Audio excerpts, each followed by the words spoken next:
pastor well known for soul winning started his story this way.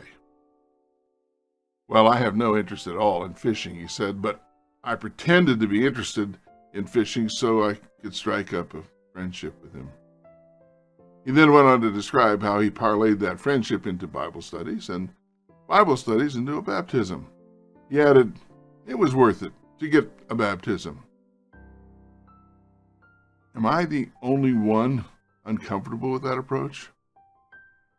Here's another example.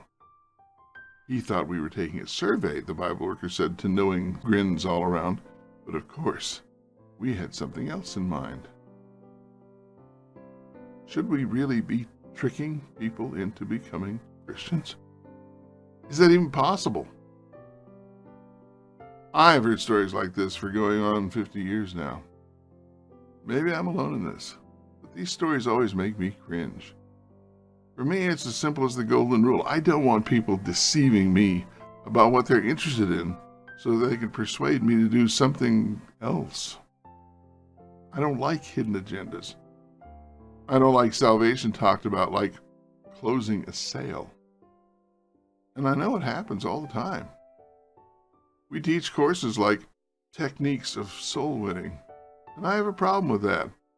You see, we use techniques on things.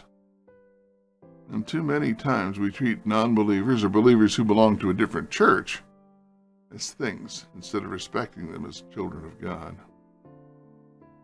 Just think about the attitudes implied, and sometimes spoken outright when it comes to soul winning. Imagine if someone came to you with this proposition: I am wise, you are not. I have knowledge, you are ignorant.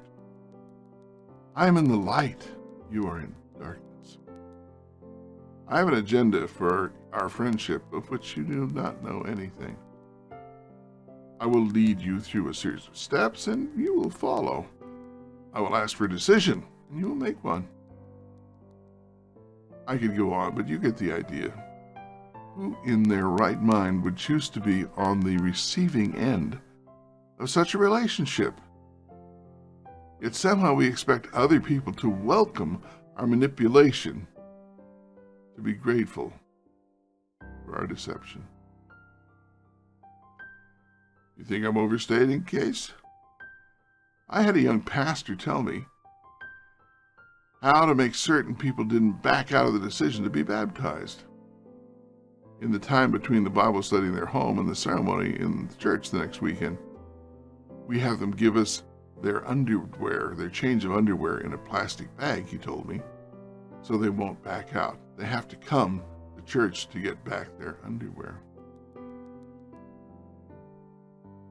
I've sat through altar calls where the pastor's wife, deacons, or other members of the evangelistic team went to individuals whose heads were bowed in prayer and whispered in their ears to persuade them to go forward. If those things had been done to me, I would have gotten up and walked out in disgust and never returned.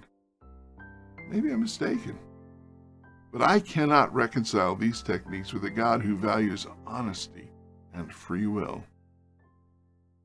And over the years, I've observed how this approach damages not only individual believers, but whole congregations, filling the pews with those who have been manipulated and sold rather than convicted and converted. Churches filled with such members wield an influence over entire conferences. If you agree with me that this is not a model of discipleship you want to participate in, then it is only fair that we investigate an alternative. If you're interested in my answer to that, you'll find a series of videos available on my Patreon channel under the heading of Discipleship. I hope you'll take that journey with me.